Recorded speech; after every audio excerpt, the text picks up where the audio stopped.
네, 1번지 똑똑 이어가겠습니다. 2부에서는 막판 변수 짚어볼 텐데요. 역시 가장 큰 변수는 야권 후보 단일화 또는 안철수 후보 과연 어떤 후보가 함께 할지 이런 부분 아니겠습니까?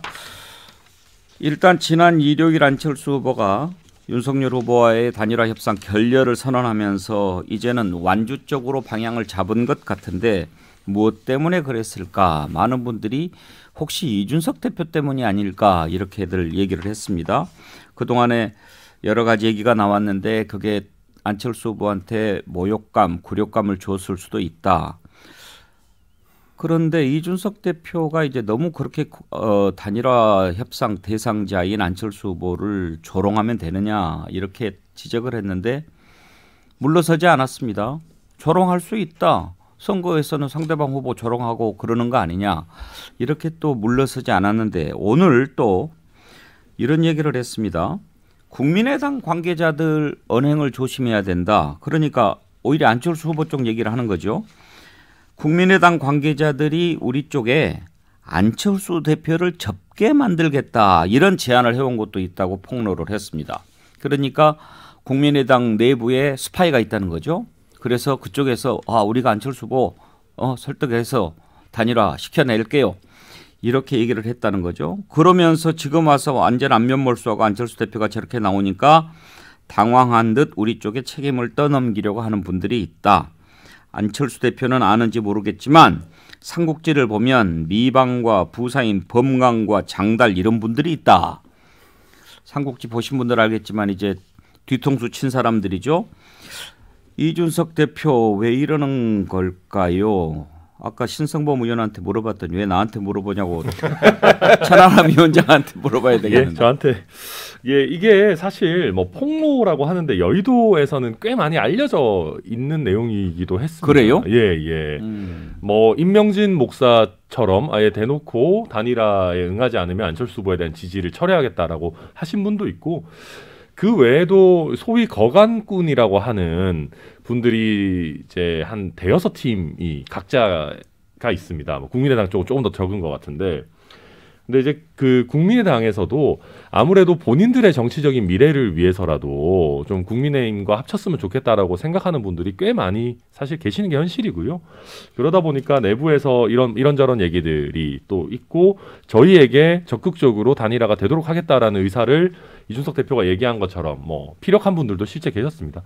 그래서 저희 입장에서 조금 황당한 것은 이준석 대표도 되게 황당해하는 것은 실제 그 국민의힘 쪽에서 단일화를 추진하시는 분들이 안철수 후보와 얘기를 나눈 게 적지 않습니다. 제가 알고 있는 것만 해도 적지 않고, 근데 그런 상황에서 안철수 후보께서 저희가 일주일 동안 아무런 답이 없었다. 심지어는 저희 후보와 통화도 하고 뭐 실무진 협상을 하느니 마느니 뭐 이런 얘기는 있었지만 좀 얘기가 진전되는 것 같은 상황에서 또 갑자기 결렬을 선언하시니까 저희 입장에서는 조금 이해하기 어렵고, 또 원래 안철수 후보를 굉장히 잘 알고 있는 이준석 대표가 보기에는 그냥 뭐 어떤 절차를 거치고 방법론을 거치든 결국 안철수 후보 그냥 자기 원하는 대로 하는 사람인 거 아니겠느냐. 거기서 나를 어떻게 보면 핑계대는 것 아니냐라고 좀 보고 있는 것 같습니다. 근데 내부적으로는 어떤 논의가 오갔을지 모르지만 정기남 대변인 밖으로 보기에는 완전히 국민의힘에서 안철수 후보 쪽을 향해서 백기투항 요구하는 그런 모습으로 보이지 않았나요? 큰 흐름이 그랬죠. 실제로 굴욕적인 어떤 단일화를 요구했던 것이고 국민 경선에 대한 국민 경선은 안 된다라고 딱 펜스를 쳐놓고 논의를 하려고 했잖아요. 그렇기 때문에 안철수 후보가 단일화에 대한 진정성이 이건 없다. 더 이상 기다릴 이유가 없다라고 판단했던 것이고요. 저는 이준석 대표가 뭐 야권의 대표적인 지략가라고 볼 수 있는데 지금 안철수 후보를 저런 식으로 자극하는 것은요. 단일화 무산에 따른 이른바 여파 이걸 최소화하겠다. 그리고 이 말은 다른 말로 하면 앞서 얘기했던 흡수합병식 정도의 단일화. 안철수가 무조건 양보하는 방식의 단일화의 연장선상에 있는 거예요. 그 여파를 최소화하겠다라고 하는 얄팍한 어떤 저는 그 전술로 보여지고요. 저런 어찌 보면 좀 이게 표현이 적절한지는 모르겠습니다만 저런 버르장머리 없는 그 정치가요. 오히려 굉장한 피로감을 지금 주고 있어요. 이준석 대표. 그렇습니다. 그래서 실제로 또 그 야권의 단일화가 설사 무산됐다 하더라도 상대에 대한 최소한의 존중이라는 게 있는 거지 않습니까? 그런 부분이 대단히 좀 아쉽다는 생각이 들고요. 역시 이제는 단일화 변수를 말씀하셨는데 저는 오히려 야권 단일화, 윤석열 후보와 안철수 후보 간의 단일화는 다시 성사될 가능성은 거의 제로에 가깝다. 예. 오히려 이재명 후보와 안철수 후보의 이른바 연합정부, 소위 이른바 단일화라고 하는 것이 지금 부상할 가능성이 더 커 보입니다. 실제로 오늘 그 일부 언론에도 이미 제시가 됐습니다만 책임총리제 또는 그다음에 선거구제 개편, 예. 그다음에 심지어는 지방선거 연합공천 이런 것까지를 그 염두에 둔 소위 이른바 이재명 후보발 정치 교체에 대한 어떤 입장이 곧 발표될 걸로 보여지거든요. 이런 것들에 대해서 이게 사실상 언론에서는 안철수 선거법 아니냐라는 예. 얘기가 나올 정도인데 누가 더 진정성 있게 접근하는지 이런 부분들이 안철수 후보가 어떤 그 단일화라든지 막판에 어떤 정책 입장을 취할지 이런 데에서 따른 굉장히 큰 변수가 될 걸로 보여집니다. 그 이준석 대표가 또 글을 올렸던데 리을, 이응, 키읔 이렇게 네 글자만 치세요 댓글로 그랬는데 천하람 위원장이 네. 해석 좀 해주세요. 이게 이제 레알 크크라는 뜻인데요. 예. 이게 어떤 뜻이냐면 상대방의 주장에 대해서 뭔가 별로 할 말도 없고 이제 괜히 얘기했다가 분란이 생길 때 그냥 뭐 약간 그러든가 말든가라는 식의 이제 약간 다는 댓글입니다. 예. 레알 크크라고 이렇게 다는 건데 저는 아까 이제 대변인님께서 버르장머리 이런 표현하셨는데 이게 참 어려운 것 같습니다. 이게 우리가 30대의 제1야당 당대표를 우리 사회가 겪어보는 것도 또 처음이니까. 근데 저는 존중이라는 거는 결국 쌍방향이어야 된다고 생각하거든요. 사실 국민의당에 있는 많은 분들도 이준석 대표에 대해서 굉장히 강한 발언들 많이 쏟아냈었습니다. 예. 그리고 굳이 따지자면 급으로만 놓고 보면 이준석 대표도 결코 쉽게 조롱의 대상이 될 급은 아니거든요. 물론 안철수 대표도 뭐 마찬가지입니다만은.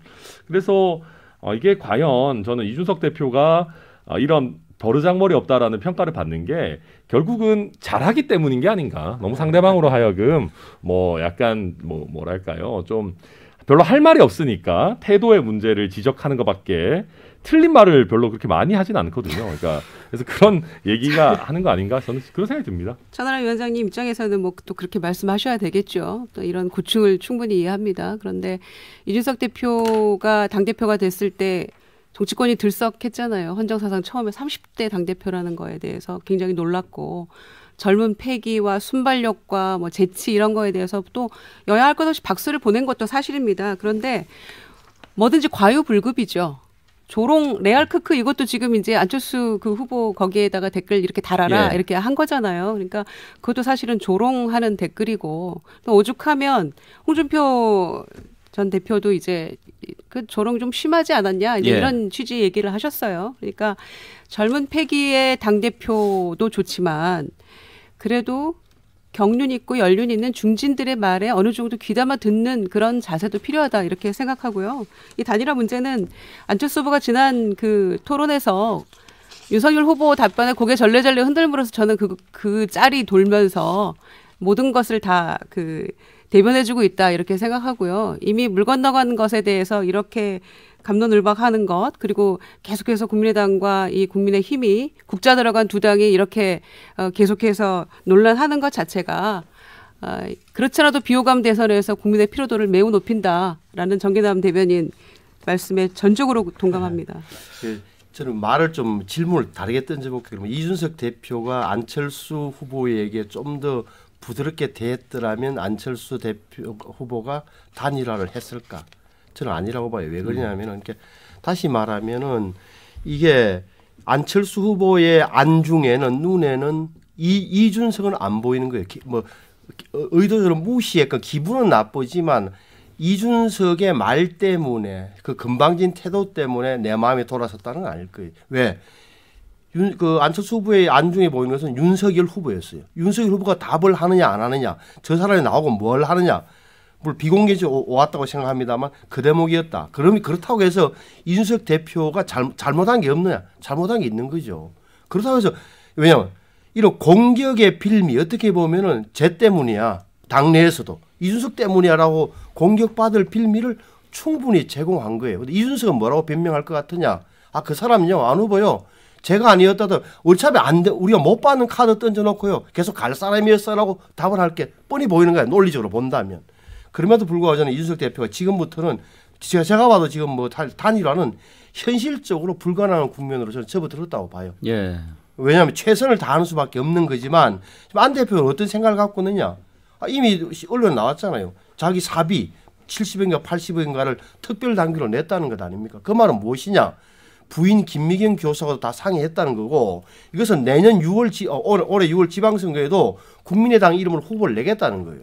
그러니까 몇 퍼센트를 받더라도 끝까지 가겠다라는 정확한 의사표시를 한 거란 말이에요. 그래서 여기서 뭐 다시 국민의힘에서 뭘 던지건 심지어는 윤석열 후보가 만나자고 한들 제가 볼 때는 이미 떠난 거예요. 자, 지금 현재 봤을 때는 이제 그렇게 보는 것이 가장 타당한 관측이겠죠. 그리고 이런 상황에서 또 다시 단일화 불씨가 살아나기도 쉽지 않고 그런데 만약에 지금 이제 이번 주에 나오는 여론조사가 참 궁금해요.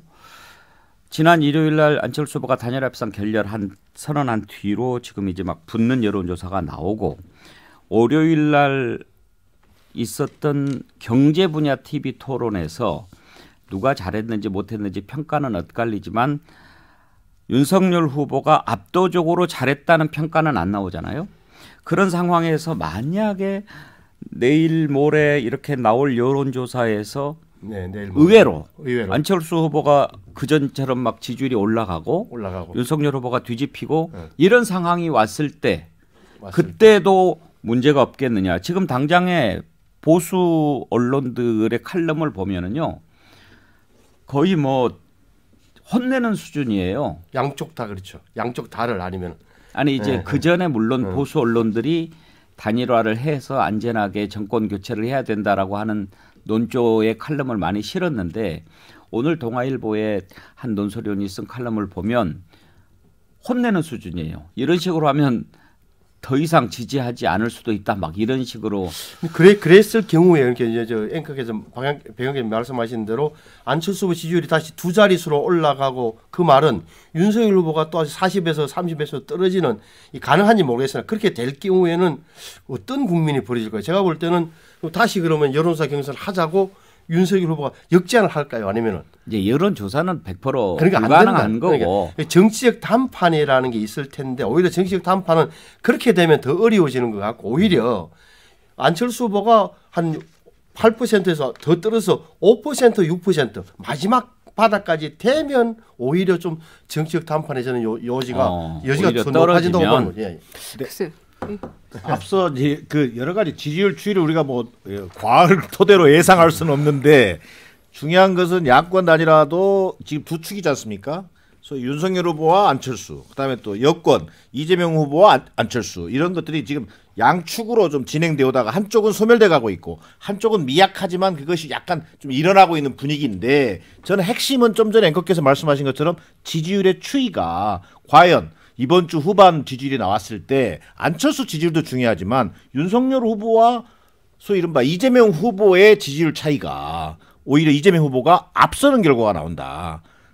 지금 현재 추세가 이제 강화돼서 그렇게 됐을 때 과연 국민의힘이 어떤 스탠스를 취할 거냐. 지금까지 윤석열 후보와 국민의힘이 지금 보수 언론의 그 칼럼들의 주된 요지는 뭐냐면요. 오만함을 지적하고 있는 거거든요. 이미 다 먹은 것처럼 하지 마라. 마지막 1%가 얼마나 중요한지 아냐. 선거 막판 정말 고도의 집중력과 절박감이 중요한데 윤석열 후보가 그게 안 보인다라고 하는 우려를 지금 표하고 있는 거지 않습니까? 저는 그런 의미에서 만약에 여론조사 결과 안철수 후보의 지지율과 상관없이요. 이재명 후보가 오차범위 내든 앞서는 흐름이 나오면 아마 국민의힘 내부의 분란 또는 이런 다시 단일화를 추진해야 된다. 어떤 식으로든 안철수 후보를 꺾어야 된다. 이런 논란이 불가피하다고 보여집니다. 저도 조금 덧붙이게 저도 같은 생각인데요. 지금 윤석열 후보가 평생 검사만 하다가 생애 처음으로 지금 출마한 선거가 대통령 선거예요. 자기도 이게 무슨 일인가 하고 있을지도 몰라요. 꼬집어보고 있을 수도 있지. 꿈인지 현실인지. 그래서 현장에 나가보면 저희가 선거 치러보면 압니다만은 유권자들 앞에 서면 그 환호성과 여기에 붕 떠서 정신 못 차리게 되거든요. 그리고 정말 내가 곧 이길 것 같고 이미 당선된 것 같은 느낌이 들 때도 있거든요. 그래서 아마 그런 분위기에 취해 있지 않나. 그리고 처음 하는 선거인데 그래서 그런 부분 때문에 안철수 후보가 정격으로 제안하고 후보가 답하라 이렇게 얘기했는데도 윤석열 후보는 명확하게 뭔가 지금 대중 앞에 답을 주지 않았던 것 같아요. 그래서 이준석 대표를 포함한 주변의 인물들만 계속해서 지금 뭔가 얘기들을 쏟아내고 있는 형국인데 저는 이제 그 대선 때마다 단일화 논의가 늘 있어 왔고 또 누가 누구 집 앞에서 밤새 기다렸다 또 얘기를 했다 밥을 먹고 얘기를 했다 읍소했다 이런 얘기들이 늘 있었는데 이번 대선처럼 이렇게 단일화 문제가 굉장한 변수라고 하고 있음에도 불구하고 이렇게 태평하게 가고 있는 제1야당 후보는 처음인 것 같아요. 예. 그래서 요번 주말 그리고 다음 주 초까지 어떤 여론조사 결과를 보면 이제 아차 싶을 날이 올지 않을까 생각합니다. 저는 그 두 분이 아마 이제 그 저희 국민의힘 계열 지지층의 인식을 좀 잘 모르시고 계실 수도 있을 것 같아요. 막판이기 때문에 이재명 후보 쪽에 결집도 많이 일어납니다. 그 심상정 후보 지지율이 빠지는 게 사실 그런 이유죠. 우리 보면 토론에 보면 뭐 각자 판단 다를 수 있지만 심상정 후보가 이재명 후보보다 더 잘한다고 보이는 부분도 굉장히 많이 있습니다. 이제 토론의 퍼포먼스만 보면 사실 올라가야 되는데 막판 결집이 일어나기 때문에 사실 정의당의 지지층들이 빠지는 거죠. 마찬가지로 사실 안철수 후보가 저는 이번 토론회 때 잘했다고 생각해요. 기존에 비해서 잘했다고 생각하는데 최근에 본인 입으로 단일화라는 얘기를 꺼냈다가 어떤 이유에 관계없이 단일화를 접어드는 모습을 보면서 많은 야권 지지층에서 결국 대표 주자인 윤석열 후보로 힘을 모아줘야 되겠다라는 또 마찬가지의 결집이 일어나고 있거든요. 예. 저는 안철수 후보가 자기 입으로 단일화라는 얘기를 꺼낸 이상 단일화의 대상으로 이미 떨어졌고 단일화 효과는 어느 정도 이미 오고 있다. 그래서 실제 단일화가 되냐 안 되냐는 생각보다 큰 변수가 아닐 수 있다. 예. 말씀드리겠습니다. 근데 단일화 관련해서 안철수 후보가 오늘 울산에서 기자간담회를 했는데요. 이제 대충 정리가 되는 것 같습니다. 이렇게 얘기를 했네요. 그동안에 국민의힘에서 어떤 연락도 없었다. 그리고 이준석 대표가 배신자 얘기하는데 그럼 얘기를 해라. 터뜨려라. 이렇게 말을 했습니다. 이런 걸 보면 이제 마음이 좀 정리가 된 것 같은데 말씀 듣다가 보니까 궁금해서 네 분한테 한번 물어보고 싶습니다. 네 분 다 선거를 치러보신 경험이 있는데 두 분은 이제 당선돼서 국회의원도 하셨고 다른 두 분은 떨어지기만 해보셨는데 선거를 이렇게 치르다 보면 어느 순간 됐구나. 그래서 아이고 이번에 망했네. 이런 느낌이 오는 순간이 있다고 하더라고요. 신성범 의원 그래요? 있죠. 어떨 때 이거 됐다 이렇게 느낍니까? 적어도 아니면 밖에 나가서 유권자들로 손을 잡거나 대화를 할 때 눈빛, 온도, 그 사람의 이런 반응에서 이게 내가 주장하고 있는 바, 내가 말하는 바가 먹히고 있구나, 설득을 하고 있구나라는 그런 느낌이 오죠. 안 그러면 손을 치는 사람도 있고 명함 나눠주면 던지는 사람도 있고 굉장히 많은 거죠. 근데 그런 순간이 있죠. 예. 물론 이제 당은 모임이 아닌 거죠. 사실은 다니면서 이렇게 일반적으로 만나볼 때 예를 들어서 맥주집에 들어가서 젊은 사람하고 이야기해 볼 때라든지 눈빛이 싸늘한다든지 이렇게 보면 이건 아닌 것 같은데 이런 느낌도 들고.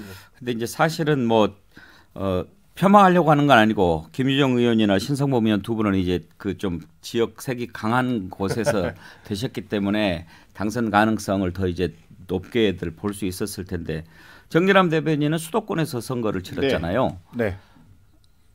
이번에 안 되겠구나. 언제 알았어요? 저는 되는 줄 알았어요. 왜 그러냐면 제가 왜 그 얘기를 드리냐면 이제 초보 정치인이 그런 함정에 빠질 가능성이 많다는 거예요. 이를테면 마지막 3일을 남겨두고 소위 이른바 상권이 발달한 그 소위 인구 밀집 지역 이쪽을 쭉 3일을 쭉 순회하는데요. 제가 이제 마지막 득표율은 약 27% 득표를 했습니다. 자, 그 27% 득표율이 그렇게 적은 득표는 아닙니다. 그럼요. 그런 득표율이다 보니까 제가 될 것 같아요. 그러나 현실은 냉정하거든요. 그 지지자들이 응원해 주는 것이 결국은 저를 꼭 찍겠다가 아니라 마지막까지 고생하는 저 후보에 대한 예우인 거예요. 유권자들이. 저는 그런 것들까지 감별할 정도의 어떤 정치 기금이 필요하다는 겁니다. 저는 윤석열 후보가 물론 지금 현재 정권 교체 여론에 편승하고 있는 거거든요. 근데 가면 갈수록 정권 교체 여론의 지형도 이제 반영될 만큼 반영된 거예요. 그러면 마지막 남은 것은 결국 이제 2차 토론, 3차 토론에서 또 나타나겠지만 결국은 부동층이거든요. 그 사람들은 사실 굉장히 예의가 바릅니다. 양쪽 후보에게 다 힘을 실어주는 것처럼 보여요. 그러나 냉정하게 보고 있습니다. 마지막 뭘 보느냐? 결국 네거티브 뭐 이런 거 다 이제는 먹힐 만큼 다 먹혔거든요. 결국은 후보로서의 자질입니다. 저 사람에게 정말 이 나라를 믿고 맡길 수 있겠는가? 정권교체 여론도 다 이미 포함됐다고 본다면 그런 부분에서 특히 선거를 처음 하는 후보들이 소위 그러니까요. 그 현장 흐름에 굉장히 동화되기 쉽다. 저는 이런 처음 제 개인적 경험입니다. 선거를 치르면 그런 것에 이렇게 좀 혹할 수 있다 이런 말씀을 하셔서 궁금했어요. 그러면 지금 국민의힘에서는 윤석열 후보 처음 선거 치르는데 그래도 산전수전 공중전 다 겪은 분들 옆에서 코치해 주겠죠? 그리고 본인 스스로가 좀 현장 체질인 것 같더라고요. 보니까 흥도 나고 뭐 포커도 하시고 뭐 진짜 굉장히 즐기는 모습을 스스로 보여주고 있는 것 같고요. 그래서 저희도 유세장에 뭐 사람이 얼마나 나왔느니 유세 현장의 분위기가 뜨겁느니 하나도 의미 없습니다. 왜냐하면 대선 정도 되면 최소한 35% 40%의 지지는 있는 거고 지지하시는 분들이 현장에 오는 거거든요. 그래서 저희도 현장 분위기라는 건 의미가 없고 여의도 연구소에서 어차피 거의 매일 여론조사 하기 때문에 그 여론조사에 따라서 저희가 움직이고 있는 거다. 뭐 현장의 열기에 뭐 저희가 늘 푹 빠져 있는 건 아니다. 뭐 이런 말씀드리겠습니다. 근데요, 진짜 현장 분위기 천하람 위원장 말씀하셨는데요. 지금 현장은 현장도 아닙니다. 그렇죠. 저희가 86년 대선 뭐 이런 거 보면은요, 보라매 공원, 여의도 공원 100만 인파가 모입니다. 그때는 일부러 막 군중 동원해서 수대결로 하고 그랬는데 그 숫자 보면은요.